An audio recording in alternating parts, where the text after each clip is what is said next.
Good afternoon, and welcome to week 16 of what looks like it should be in total, God willing, on Megillat Esther. It's possible that we'll have something held over after next week that we'll do as a follow-up on Purim, and we'll just, we'll call it Shushan Purim, sort of, Shushan Purim Plus. We'll see how far we get this week, we'll see how far we get next week. But remember, Megillat Esther is part of Tanakh. It can be learned anytime. It doesn't have to be the run-up to Purim. I want to thank Dana and Ilan Rubenstein for dedicating this series, as well as Zina Zobin for dedicating this shir for the yahrzeit of her grandfather Yitzchak Tzvi ben Yechiel HaKohen, which was on the 4th of Adar, and as well as in memory of her father-in-law Tzvi Hirsch ben David Zichrono Livracha, whose Megillah reading was the best we ever heard. So the Shamos, both of them, should benefit from our learning. I wanted to talk about two issues in Perek Chet, in chapter 8, and then if there's time, we'll also start on a topic from Perek Tet from chapter 9. Last week we started this Perek by talking about Achashverosh's statement that he cannot rescind the decree, and we talked about whether that's just Achashverosh being stubborn, or whether there actually was such a rule in the empire. We tried to draw evidence from Ezra as well as from Daniel on that point. And our opening discussion today is about Purim costumes, and whether today's Purim costumes are a function in any way of Mordechai's parade at the end of Perek Chet, of chapter 8. So if you take a look on the source sheet that I sent out, at the top, I bring you from Rabbi Clonimus ben Clonimus, a sefer called Even Bochan, end of the 13th century, beginning of the 14th century in France.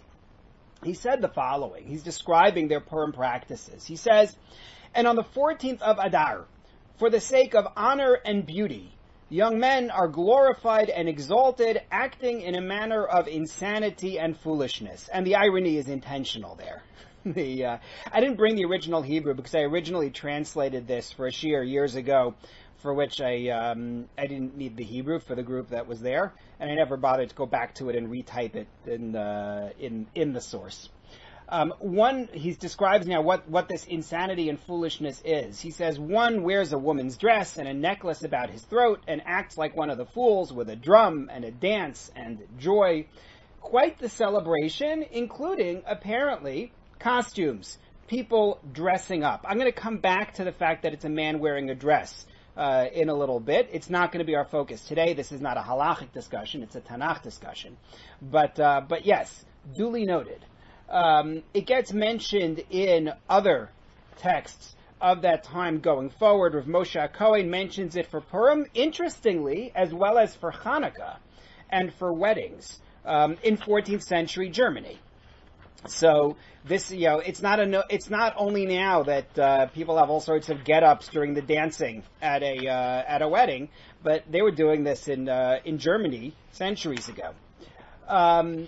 The fact that it's done to increase joy has allowed the overriding of certain halachic considerations over time. So one example of it is what we just read. You have the man wearing the woman's dress, which on the face of it seems to violate a biblical prohibition. There's also the practice that some have of wearing Chatneys. Not Chatneys biblically, but Chatneys rabbinically. Meaning, the law of Chatneys says you're not allowed to wear what? Sorry? Wool and linen. Combinations of wool and linen. However, strictly speaking, the prohibition against wearing wool and linen refers to wool and linen that are combined in the same thread. There's a lot of discussion about that. The word Chatneys being understood in the Gemara as shua, tevi, v'noz, having to do with the threads actually being spun together. It's not straightforward, but basically it's hard to violate Chatneys biblically. Generally speaking, if someone is going to be wearing Chatneys, wool and linen, it's going to be that which is prohibited rabbinically. And historically, this was permitted for the sake of Purim costumes. So that's one point. And then you have again the man wearing the dress as a second point. If you take a look on your sheet, you'll see in source number 2, I gave you a link for a shiur of mine where I discussed Purim costumes in greater depth and gave you some halachic material as well. So you could always go there if you want to know more about that. But I do want to come back to the Chatneys point, because that one is just fascinating to me. And it's going to be relevant to where we're going with this shiur. So you tell me, what is the connection between costumes and Purim? Why should costumes be worn on Purim? How do they fit? I have a whole bunch of explanations. I have like 9. So, if you can give me more, that'll be even better. Why should costumes be appropriate for Purim? I haven't read your source sheet, but I would say there's a lot of hiding, pretending, acting, so that is very much part of the story, and one can argue part of what saved the Jewish people. Right. So it would be appropriate. Right. So there's a lot of disguising going on in the Megillah, and I want to highlight 2 aspects of it, one of which is clothing-based and one of which is not. Esther, in particular, has a disguise theme, and particularly in terms of clothing. Obviously hiding her identity in the beginning, not telling anybody of her nationality, then taking on the special clothing and the cosmetics that are emphasized before she goes to Achashverosh, 6 months in this, 6 months in that. And then when Mordechai shows up, and Esther, he's wearing sackcloth, and Esther demands that he change his clothes, and dressing up in Malchut for Achashverosh. So you have Esther dressing up as part of the story, sometimes literally and sometimes figuratively. And that's one dimension of this. Another dimension of it is stressed by Rabbi Yitzchak Weiss regarding a disguise that's not clothing-based. Take a look at source number 3. Rabbi Yitzchak Weiss, this is not Rabbi Yitzchak Weiss, who people may be familiar with, who wrote the Minchas Yitzchak. He was a Dayan in England and then in Israel. This is an earlier Rabbi Weiss. He was killed in the Shoah. And he says it's about Haman hiding his hatred for the Jewish people when he approached Achashverosh. He says, if you see number 3 here, Betam levishat partzufin bepurim, regarding why people wear costumes on Purim, Esav hid his enmity for Yaakov, and Haman hides it before Achashverosh, and therefore too, he says on the flip side, Eliyahu came to the king disguised as Charvona, and caused Haman to be hanged. The Medrash we talked about last week, that Charvona comes into his special knowledge because he's actually Eliyahu. So there you have the disguise on the positive side. So that's another way that disguising shows up in the story. You could also add, the whole story involves so much clothing, right? Think about it. You start with the emphasis on the clothing and the materials, the fabrics in Achashverosh's party. You continue with Vashti and the whole idea of being brought before the king in the crown and not in anything else as the Medrash reads it. You have Esther's pageant. You have Mordechai's clothing of mourning. Esther's dressing up as royalty for the king. Mordechai's parade. Haman, who has to get dressed before each party. They emphasize that. The agents of the king have to come dress him up. And then Mordechai, again, coming before the king in royal clothing. There's a lot of clothing, a lot of changes of clothing in general in the Megillah. What else would you say leads us to have costumes for Purim?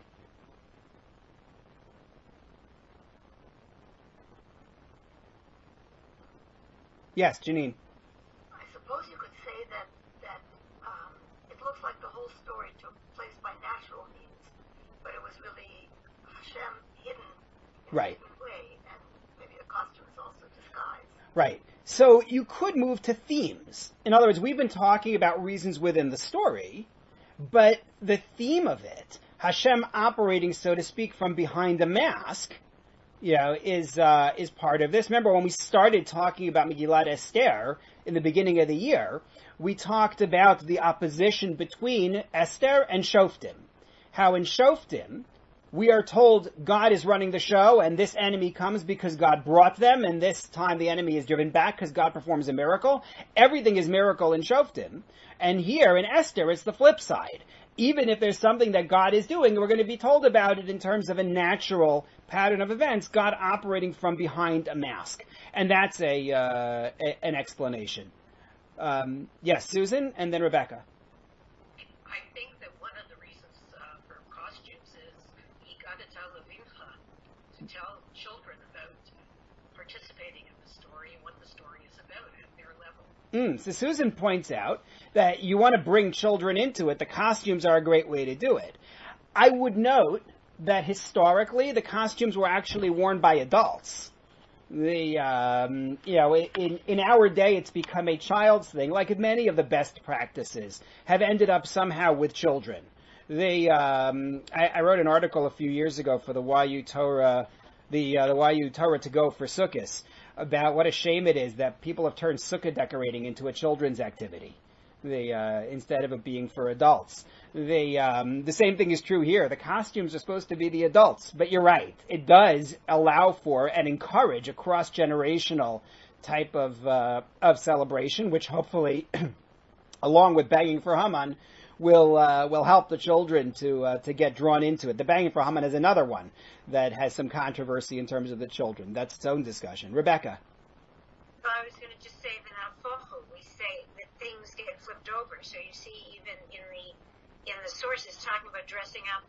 I mean, men dress up as women, really? I mean, because we know of the prohibitions of wearing the clothes of a man and a man wearing the clothes of a woman. So it's very much in the theme of things being flipped. Right. Dressing. Correct. So that's actually, there's a sociologist by the name of Jeffrey Rubenstein, who wrote an article called Purim, Liminality and Communitas, in which he talks about Purim as sort of a liminal festival, marking a rite of passage by erasing identity as part of preparation for what comes next. In this case, the image of an Olam Haba, redemption, that comes next. So you erase identity first in order to be able to transition into something new. So you have that, you definitely have that as well. One of my kids learned in school at some point, going back to the story roots for costumes, one of my kids learned in school at some point that it was so that Haman wouldn't know who was Jewish. I thought that was a very interesting idea. I have no idea where that comes from. That was a very interesting idea. But it's not, it wasn't then. Yes. I mean, it's almost the teacher taking that, idea, we have that idea in other areas of Judaism, right? And it sort of doesn't really make sense. Yeah, and like I said, I don't know where it comes from, but yeah, Paul makes a note in the chat about Mardi Gras and other festivals, so that's something that Rubenstein builds on in his article, is festivals in different cultures which involve a breaking of rules for a period of time in order to come back to the rules in a stronger way afterwards. And of course, you take Mardi Gras as an example, a festival that then is going to lead into Lent. So you do have that idea there. I see Moish has his hand up. So Moish, are you going to give us a costume explanation? I can't hear you. I'm just going to follow up on the lady who sent me Untitled Chapter. Yeah. She's a genius because costume changes by the generation. We're not going to be wearing the costumes they wore in Shushan or they wore in Germany in the 14th century. The kids are going to put on whatever they're wearing these days, which I have no idea what it is, but they do. They know what it is, SpongeBob pants or whatever. These days it's masks. Sorry? These days it's masks. I'm sorry? Never mind. Yeah, right. That's right. Of course, but in other words, it's current. It's what they make it to be. Yes, it's true. They're definitely true. I want to throw in two more ideas that are theme-based. The Maram Chagiz, in his work Eila HaMitzvot, points you to a Gemara, which I brought you in source number 4, where the Gemara talks about how the Jews went to Achashverosh's party. This is within that idea which we've talked about, that the party celebrates the captivity of the Jews, and that the Jews are specifically punished for participating in the party of Achashverosh. So Rabbi Shimon Bar Yochai says to his students, the Jews may have only participated for show because they didn't want Achashverosh to hate them, so that's why they went to the party. So Hashem also only threatened them for show. Hashem never planned to have them destroyed. The idea that this whole thing is an act is echoed in the Purim costumes. So that's another possibility. And then one more idea from the Upta Rav, also known as the Ohev Yisrael, Rav Avram Yoshua Heschel, in source number 5. He makes the point that there's great joy in absurdity and in having the opposite of what one expected. When one changes the clothing that is normally suited for his status, I'm just reading my English translation because there's a lot of text here. When one changes the clothing that is normally suited for his status, and he wears other clothes, which he doesn't usually wear, this causes laughter and gaiety for all who see him. It is as we see on Purim, when a Jewish man changes his clothes and wears the garb of a woman or an idolater, it causes joy and gaiety. Whereas when we see a woman or idolater in those same garments all year long, there is no joy. Right? When you expect to see someone wearing that clothing, it doesn't inspire joy. It's because it's unexpected. In truth, the essence of joy is due to a reversal. And so the great miracle of Purim and the joy came via, it was reversed, v'nafochu, as Rebecca said before, and the Jews would reign, and so on. So that reversal theme becomes very important. But now I want to show you the connection to chapter 8. Because while some of the theories we've mentioned do include the clothing that Mordechai wears, Rabbi Akiva Melos, who is a friend of mine for quite a few years now, wrote an article in Tradition in which he offered a very, very interesting theory. And I gave you in source number 9 on the sheet the title and link to the full article, so you can follow up online, because I'm not presenting his whole point. But I think it's spot on. Take a look at source number 6, please. Rabbi Moshe Isserles writes the following: Yesh shenagu lilbosh bigdei Shabbos v'Yom Tov b'Purim v'chein nachon. He quotes the Maharil, an early Ashkenaz authority, saying that some people wear Shabbos and Yom Tov clothing on Purim. In other words, it is a Yom Tov. But beyond the fact that Purim is a Yom Tov, Rav Yaakov Chaim Sofer, the Chachayim, writing in a Sephardi code of law, says, of course you're going to wear Shabbos and Yom Tov clothing. How could you not wear Shabbos and Yom Tov clothing? He says, source number 7, V'yobash bigda Yom Tov mi ba'erev. One should wear Yom Tov garb from the evening. V'lo ka'osen shenoagin lobosh baboker Yom Purim. Unlike those who just get dressed up in Shabbos and Yom Tov clothing on Purim morning. How? Why? V'hu zecher v'tilbash Esther malchut. Because the pasuk says Esther wore royalty. Mordechai yatsa, right, in chapter 8, bilavush malchut. And Mordechai went out before the king and so on in royal garb. How in the world can you read those psukim in the Megillah wearing weekday clothing? This is also found in Eliyah Rabbah, another halachic work. So what he's suggesting is that the reason to dress in a particular way on Purim, in his case, Shabbos and Yom Tov clothing, is in order to reflect the way Esther and Mordechai dress at the height of the Megillah. Okay, you follow? So this is not costume right now. It doesn't sound like costume right now. This is, you're reading about Esther and Mordechai dressing up in fancy clothing, and that's their victory. So too you should. But isn't that exactly the point? It's a costume. You are dressing up as Esther and Mordechai.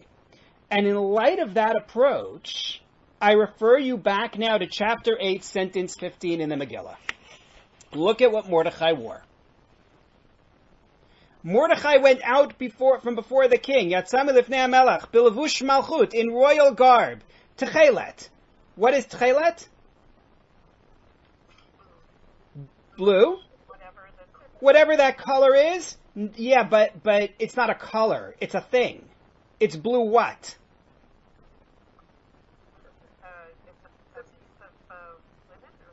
Wool. Tchelet. You think it's a tzitzit? No, not necessarily tzitzit. I mean, I would like to think he's wearing tzitzit, but it's tchelet, fundamentally, is blue wool. Whenever you see the word tchelet used in the Chumash, it talks about it over and over again. It's wool that is dyed tchelet.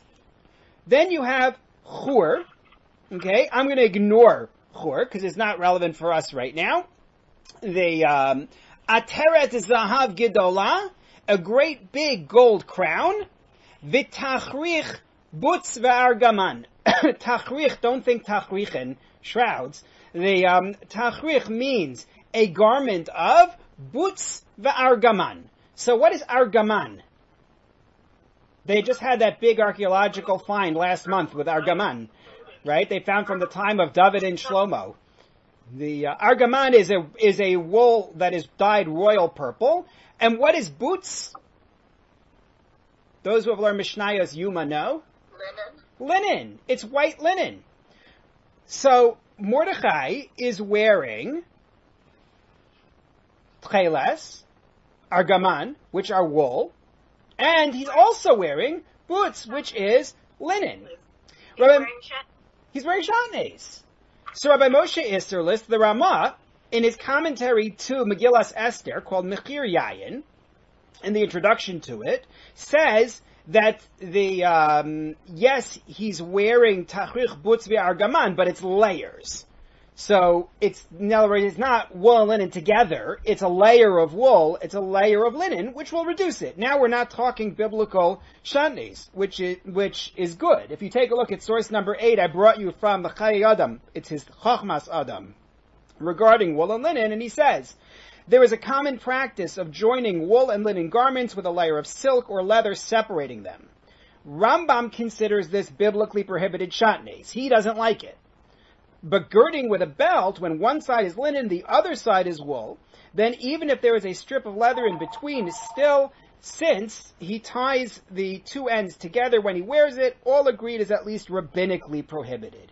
I'm not going into the ins and outs and details of Chatneys. My point is that if you have two layers with something beneath them, like the strip of leather here, if you tie it together, it's still usher prohibited at least rabbinically. And the point is this. If you want to know why people would be wearing rabbinically prohibited Chatneys, such that we need to say, don't worry about it, you're allowed to wear Chatneys in your Purim costume, it's not because they went to the costume store and all the costumes that they had on the rack had wool and linen in them, right? I mean, ask yourself. I can understand why you have a question of, is a man allowed to wear a women's garment for Purim? Because that's a costume that he might say, I'd like to wear that. That looks funny, or that looks cool, or that resembles Esther, or whatever. I can understand that. I can't understand somebody saying, what I really want this year is to dress up in Chatneys. Please, could I Rabbi, here's my question for you, Rabbi. Am I allowed to wear Chatneys in my Purim costume? You look at him and say, what out of your mind? But it's not that. It's not incidental. The Chatneys is the costume. Because you're trying to dress up like Mordechai. Just like the idea in the Ramah and the Kaf HaChaim in sources 6 and 7 that said wear Shabbos clothing, wear Yom Tov clothing to dress up like Mordechai and Esther. So people wanted to wear costumes with some form of Chatneys in them in order to resemble Mordechai and Esther. And like I said, see the article for more on this. The article is in source number 9. But that would mean that the Purim costume, you want to know why we have a Purim costume? It's part of dressing up as Mordechai and Esther do in their roles in the Megillah. Follow? Okay. Which brings me to chapter 8, sentence 17. And yes, as we've said for every other chapter in the Megillah, there is so much going on here that we don't have time to cover. Paul asks me in the chat, why did Mordechai wear Chatneys? Right? Just pushes the question back to Mordechai. And I think the answer is these are the garments that they hand him. These are the royal garments. And so since it's Chatneys rabbinically, we do have a precedent for permitting certain things in order to be close with the government. The Gemara talks about Rabbi Gamliel's household cutting their hair in a way that was specifically the practice of the aristocracy in Rome, in order to be able to traffic in government and be of influence there. So it could be, is it Rabbi Gamliel or the Reish Galusa? It might have been the Reish Galusa, the exilarch. It might not be Rabbi Gamliel. But the point is the same. I think that would be why Mordechai did it. It's also unclear, keep in mind, whether what we're saying is that what Mordechai wore was rabbinically prohibited and yet allowed for him, or whether what Mordechai wore was completely separate, and it's just that the costumes became a way to highlight this and people wore it in a closer way. That's unclear to me. Go back to the Mail's article for more on that. But Pasuk Yud Zayin, sentence 17. This is a very interesting focus for me. Uvechol medina umedina, in every land out of the 127. Uvechol ir va'ir, and in every city. Mekom asher dvar hamelach v'daso magia, where the king's order reached. Simcha v'sason laYehudim, the Jews are rejoicing. Mishteh v'yom tov, there is feasting, they are celebrating. V'rabim me'amei ha'aretz misyahadim, ki nafal pachad haYehudim aleihem. And many from the nations of the land are mityahadim. Tell me something. Some of you are using translations. I want to know how your translations render the word mityahadim. Susan, you have the pink edition. What does mityahadim have? Became Jews. They became Yehudim. They became Jews. Okay. Debbie, what do you have? Professed to be Jews. Professed to be Jews. Is that the same thing? No. No. It's, hey, we're Jews too. I profess to be 18 years old. I mean, I'm not, but I pretend. You can profess whatever you like. That's right. There you go. Anybody have anything different in their translations? Has became Jews. Joyce has what? Which edition do you have? Oh, you have the current one. You have became Jews. So like Susan's. Yeah. Okay.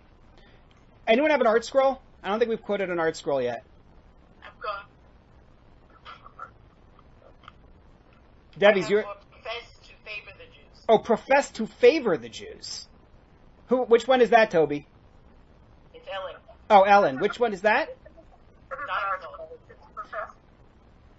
Profess to favor the Jews. Debbie, what were you going to say? Yeah, you have to read it in context of the rest of the sentence. Yeah. It says, for the fear of the Jews had fallen upon them. Yeah. You can't read that phrase in an isolated way. Oh, no, that's for sure. That's where we're going, at least in part. So, the Gemara thinks that they converted.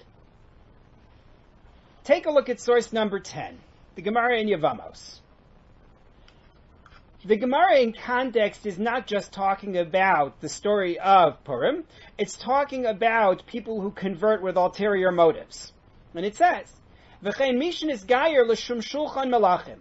If somebody converts in order to partake of a royal table, they think they'll become wealthy or they'll benefit from somebody else's wealth. L'shum avdei Shlomo, they want to serve Solomon, and that comes from the beginning of Ezra and in Malachim, where we talk about the descendants of Solomon's servants. Einam Gerim Diver Rabbi Nechemia. So Rabbi Nechemia says that's not a valid conversion. You wanted to be wealthy, you wanted to be in among the rich and powerful. That's not valid, says Rabbi Nechemia. Shahaya Rabbi Nechemia Omer, because Rabbi Nechemia used to say, Echad Gerei Arayos, whether people who convert because of fear of lions, and he's talking about whom when he says that? What does he mean by lions? The Shomronim, the Samaritans. We're gonna read their story in a little bit, but the Samaritans convert because of fear of lions, as well as Gerei Chalomot, people who convert because of dreams. They have a dream that frightens them, and they say they're going to convert. And Ve'echad Gerei Mordechai ve'Esther, as well as people who convert in the time of Mordechai and Esther. And that's talking about our passage. Einam Gerim. Rabbi Nechemia says that's not a valid conversion. So in other words, what we're seeing here is people who professed to become Jewish, but it's not legitimate according to Rabbi Nechemia. I'm not sure if the story about people who convert due to dreams is referring to a specific event in Tanakh. I wonder, because it appears between the case of the lions, which is Tanakh, and Mordechai and Esther, which is Tanakh, but I can't think of a case in Tanakh in which somebody converts to Judaism because of a dream. I don't know if anybody else here can think of anything. I mean, Nebuchadnezzar has frightening dreams and he praises God, but there's no mention of conversion in his story. Chana? Could this be also one of the reasons for the costumes? Because people pretended, like Esther pretended to love Yaakov by fighting him, so pretend because they're afraid. So Right. pretending is Another example of disguising and pretending. Could be. I hear that. But this is all Rabbi Nechemia. Yes, Susan. Can I say something about my commentary? No, you have to hold off. We're not there yet. I'm going in a particular order. And I am certain that what your commentary has to say, we'll get to. Just hang in there. It's what you just said something. Just wait with it, please. Okay. So that's Rabbi Nechemia speaking. However, the Gemara continues. Am Rabbi Yitzchak bar Shmuel bar Marta mishmei de Rav. Rabbi Yitzchak bar Shmuel bar Marta quotes Rav, and by the way, that in and of itself is an interesting story. Shmuel bar Marta was one of the sages, as you can see here, in the early period of the Amoraim. But unlike most sages who are identified with their name and their father's name, he's mentioned with his mother's name, Marta, and there's a whole story behind that. But in any case, Rabbi Yitzchak bar Shmuel bar Marta says, quoting Rav, Halacha kedivrei haomer kulam gerim heim. The law follows the view that they are all valid converts, meaning after the fact, as the Gemara then continues to discuss. So, b'diavad, this is a valid conversion. However, this really isn't supposed to happen, which raises a question. If it's not really supposed to happen, then how did it happen? Meaning, if you're not supposed to accept people who convert in a situation like this, then did the Beis Din not know the rules? So take a look at source number 11, which addresses this question, as well as the question of other stories that we find of people who convert at a time when they become enamored of something special has happened that they want to jump on the bandwagon of. And Tosfos' answer in number 11 is, Demei atzman nisgairu. They converted on their own. He's talking about a case which we're going to get to, well, at least allude to, from a different Gemara in Yevamos. But he says, Kida ashkechan gabe mordechai ve'ester v'rabim me'amei ha'aretz misyahadin. He says, as we find in the story of Mordechai and Esther. The Tosfos says, they're not doing it with a Beis Din. They accept Jewish practices. Maybe they grab 3 people and say, you're my Beis Din, I accept Jewish practices, I'm going to go jump in the lake now. But that's the way that Tosfos understands it. And it seems that nonetheless, after the fact, this is indeed a valid conversion. And I say that based on source number 12. I see you, Chana. I say that based on source number 12, which makes a very interesting link. Rabbi Yechiel Michal Epstein, writing at the end of the 19th century, beginning of the 20th century, says the following. He's discussing the laws of conversion. This is not a commentary on the book of Esther. This is a commentary to the Shulchan Aruch, to the Code of Jewish Law. And he says, they converted on their own. V'nasu gerim girurim. They became gerim girurim. That's a phrase that is used in a variety of places. It means a kind of inferior sort of conversion that I translated as they are appended. They're sort of added on and they join in. Kemosha b'mei David u'Shlomo, like in the time of David and Solomon, nitosvu gerim gerurim me'atzmam, you had such people join on their own. Ukemo, and like shemi Mitzrayim alu erev rav, bir osam gedulas Yisrael, vehem hayu Yisrael lamokesh. The Erev Rav, right? If you remember who the Erev Rav were, the Erev Rav is a description that's used in the Torah for a group of Egyptians who left Egypt with the Jews. I'm going to come back to them in a little bit. They saw that, to use Rebecca's example earlier with Charvona, they saw who was winning, and they said, we're going to join the winning team, and they left Egypt with us, and of course they end up being a cause of stumbling for Israel, because we are taught that those are the ones who lead the creation of the golden calf.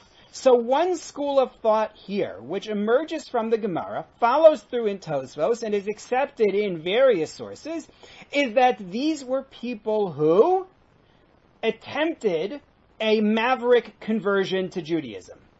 The Jews are suddenly on the good side. Mordechai is in charge. The decree has gone forth. They're able to defend themselves. Time for us to pretend that we're Jewish, so we are going to now act as though we are Jews. Now, act in terms of conversion. Ibn Ezra, on the other hand, if you take a look at source number 13, says, forget conversion. Who needs to be a convert? All you have to do is like Levi's rye bread. He says, V'yitachein, in source number 13, V'yitachein heyos misyahadim sheyisyachasu al shevet Yehuda. Ibn Ezra first has this long discussion of the grammar of the word mityahadim, and then once he concludes the grammar point, which completely confused me, but once he completes that, he says, mityahadim could mean that they claimed yichus, they claimed lineage of Yehuda. Mityahadim, Yehuda. So, according to Ibn Ezra's approach, they pretended to be Jews. That was found in somebody's commentary before, somebody's translation before, had suggested that they pretend that they are Jewish from the beginning. And then you have one other approach, Professor Amos Chacham in the Da'at Mikra, who says no, Mitraim ke'ohavei haYehudim, which someone else had in their translation. They pretended to be allies of the Jews. We love Jews. That's your other approach. So you've got three ideas here. Either we're going to be Jewish, or we've been Jewish all along. It's like Leaf fans. Either we are Leaf fans, or we were Leaf fans all along. Or they pretend to be allies of Jews. Yes, Rebecca. Not to be disparaging of it, but many people left Russia that way. You're right. No, it's true. When the Iron Curtain opened for Jews to be able to leave, you end up with a lot of people who either were not Jewish altogether, or you had a lot of people who were paternally Jewish and who said, you know what, I was persecuted just like everybody else. I'm a Jew too, and left that way. This is certainly true. Yes, Moshe. So I love your hockey image. Thank you. That's exactly what I was going to use with the one before. It's not that they appeared to be allies. They were simply allies. They were allies for the moment. It's like when Frank Mohammed plays for the Leafs, you love him. When he plays for the Canadians, you still love him. So the thing is this, I agree with you, and actually in my own notes I had written for myself, they became allies. The problem is that as I was reading it now, Professor Chacham says mitraim. They made themselves appear like. He doesn't see it as sincere. That's what I disagreed with. Oh, okay, so you can disagree with him. Why would you pretend to make yourself an ally? You're an ally, you can be not an ally 5 years from now. And the answer is because if you're doing it out of convenience, you're not really an ally. I mean, that's the whole discussion in today's society of allyship surrounds this issue. But a perfect example from our time. Look at all the lone soldiers in Israel who, I'm not going to deal with what it means not to be Jewish or to be Jewish, but who aren't Jewish. Mm-hmm. That's, that's genuine, though. That's not mitraim. That's genuine. But So I want to go further with this, though, because there's something more to be said. Yes, Susan? You still haven't touched what this commentary... Go for it. Okay. Okay. This is interesting, because he said, the Gemara combines both interpretations of it. Many of the people of the land attempted to convert to Judaism, but were not accepted because no proselytes were accepted in the time of Mordechai. Yeah, that's the source in number 10. That's the Gemara. That's Rabbi Nechemiah's view. That nobody was allowed? Correct. Rabbi Nechemiah says they wouldn't have been valid. Right, no, that's... What? What, was there a law that nobody No, it's go back to source number 10 because they're converting for the sake of gain. Right, but it said him. That's not what I interpreted him to mean, so that's why. No, that's what he means. It's because of gain. That's the issue. Yeah. But I wanted to take this further because I think that there's a deeper point to be made here. There are really two avenues for the act of mityahadim. There are two different ways to read this. As we've said now for quite a few weeks, you can read the fall of Haman and the rise of Mordechai as a function of Mordechai's rescue of Achashverosh in chapter 2 and Esther's plot in chapters 5 through 7, right? Natural means. In which case, mityahadim doesn't mean they were religiously impressed, because there's nothing religious about it. There's no reason to join the religion. It's just that they want to join us politically. In which case, I will take Ibn Ezra's view. They pretended to be ethnically Jewish. Or I will take Dat Mikra's view. They become our allies for real, or they pretend to become our allies one way or the other. In which case, the word the Megillah uses, mityahadim, either means what was suggested already in Ibn Ezra, which is claiming to be from the tribe of Yehuda, or they're joining the people of Yehud. Remember, we said back in chapter 2, the word Yehud is the word used for Judea. As found in Sefer Ezra, as found in Sefer Daniel, the word Yehud was just a word for Israel, what we call Israel today. So, that's one way that you could read this, is that mityahadim is a political statement, a reaction to political events. Or, you could read that whole story as being about divine manipulation. The whole story about how Achashverosh can't sleep, and then he has it read before him, and it turns out that it was Mordechai, right? And all the interventions of Charvona being Eliyahu, and of Haman falling on the bed, and the king going out to the orchard and having them, the angels telling him that Haman said to uproot the trees. It's all divine manipulation. In which case, the nations reading it that way will be religiously impressed and will say, we want to become Yehudim. We want to join the religion of Yehud.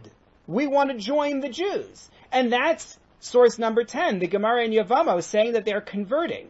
So this can be read along either track. Either all of these events are simple political events and their attempt to join us is political, or these events are all read religiously and their attempt to join us is religion. Either way, this is the high point of the Book of Exile. Right? This is the high point of a book that's about Jews in exile. Because the book is not going to end with the Jews returning en masse to Israel. But what it has is a peak political or religious recognition, which is what happens here. Chapter 9 is cleanup. We're able to defend ourselves. We institute a holiday. And then you hit chapter 10, and Achashverosh is still in charge, and he's still levying taxes, and he's still in full glory. You follow? Susan, you're shaking your head no. What's up?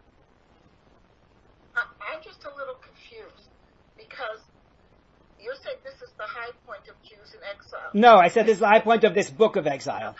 Oh, this book of it. But so you're saying the fact that we have this little time where we're recognized, where we want, so to speak, we're not being murdered and killed. And that's our high point. No, I think it's people joining us either politically or religiously, depending on how you read it. That's the high point of the Jews in exile. I think that's correct. But then okay. If you're looking for more, you ain't gonna find it. That's why it's exile. Okay, so it's short term. And is this compared to anything we see it now?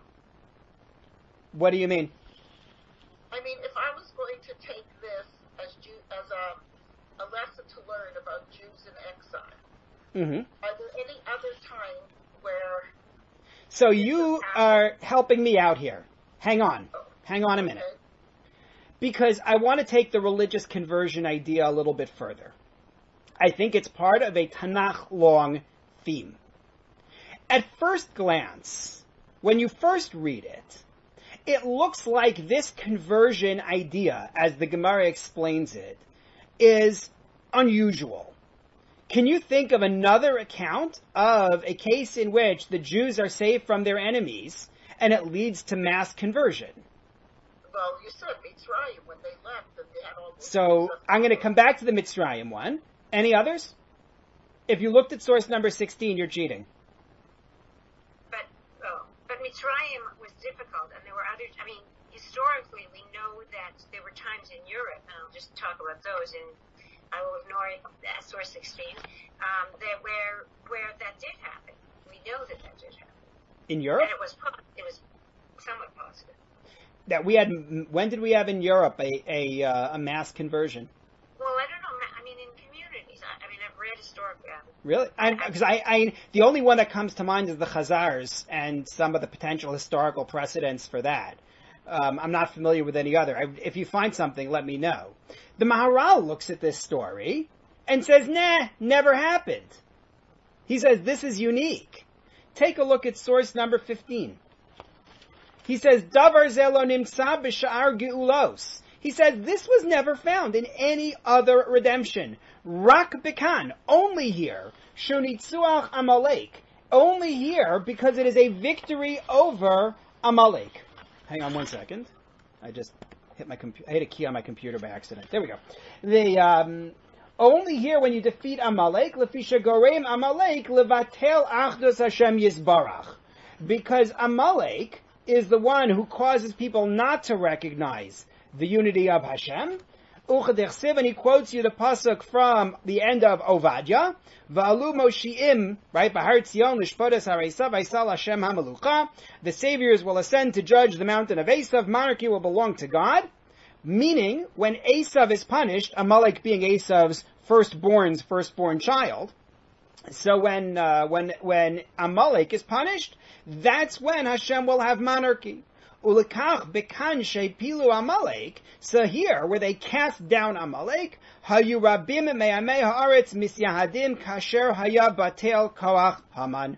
Then many of the people converted, taking the view of mityahadim, which I didn't even want to translate here. I just left it as mityahadim so as to avoid picking sides. Kasher haya batel koach Haman. Once the power of Haman was nullified. So he says, it's only because you defeated Amalek, this story is unique. But once we start thinking about it, we find conversion due to fear or awe of divine might in many places in Tanakh. Here are the ones that I came up with, and I'd wager there are more. I just don't know them or didn't think of them. So the first reference I gave you there, Shmot 12:38. That one I'll give you because we've already mentioned it. That's when the Torah says, "V'gam erev rav ala itam v'tzon ubakar mikne kaved ma'od." That erev rav also came out with us. The erev rav are Egyptians who decided to join in. The next reference, Yoshua chapter 9. Anyone know who that is? The Givonim Bidiyuk. Thank you. There is a tribe in Israel, a tribe of Canaanites called the Chivi, who come to the Jews and say, we are from far, far away. They come in with ragged clothing and old food and say, we came from far, far away. We're not one of those tribes you're not allowed to make a covenant with. We would like to make a deal with you. And the Jews go ahead and make a deal with them, and then find out they're Yoshvei Givon. They live in Givon. They're right nearby, and they end up accepting them, but they have to live as wood choppers and water drawers for the Mishkan and for the Kohanim. But the point is, this is another group that is afraid because they see the early success of the Jews' battles in Israel, and then they join. I gave you another reference next, which I'm less sure about, but I'll explain what I'm talking about there. And that's a passage in Divrei Hayamim Bet, chapter 2, sentence 16. So I'll read it aloud for those who don't have a Tanakh here.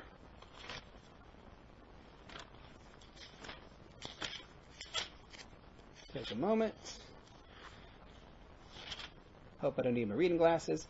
Yeah, there it is.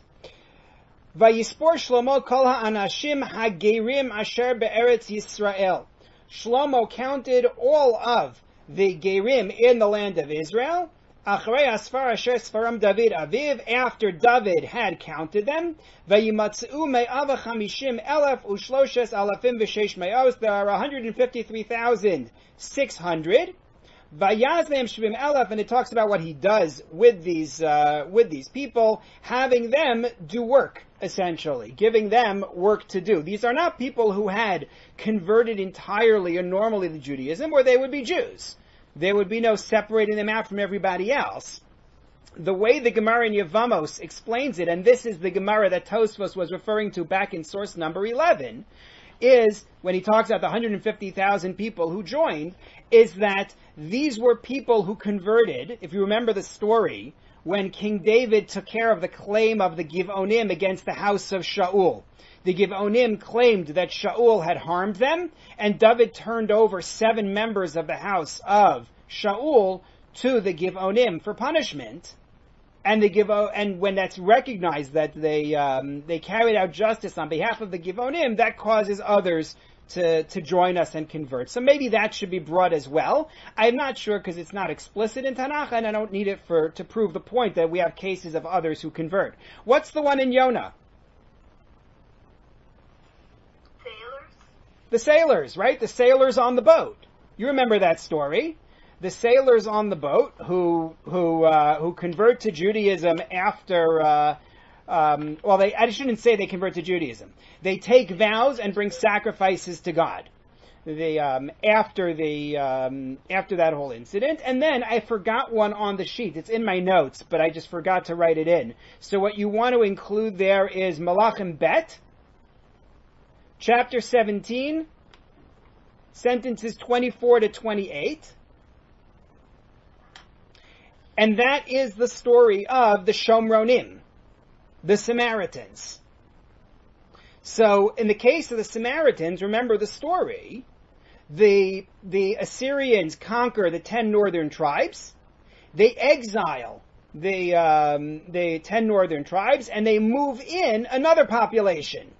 And the people they move in come in with their idolatries.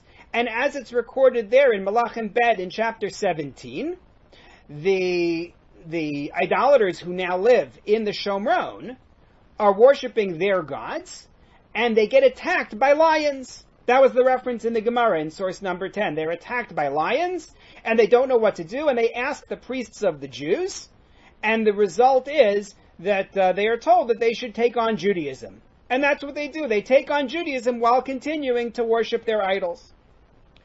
What's the last reference there? The one from Zechariah.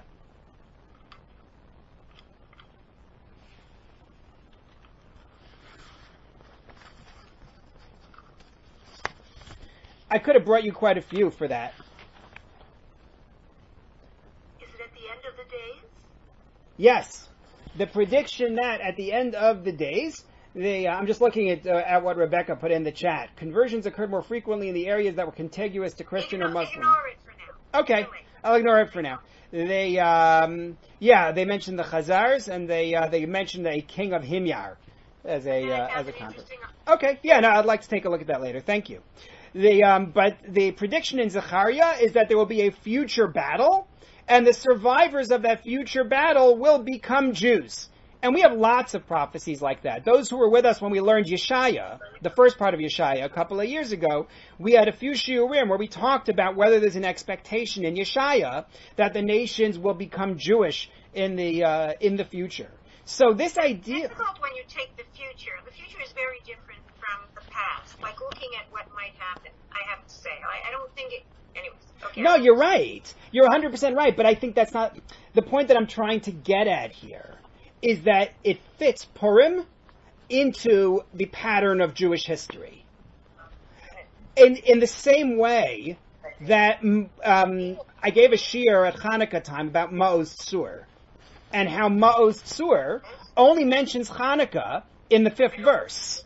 right?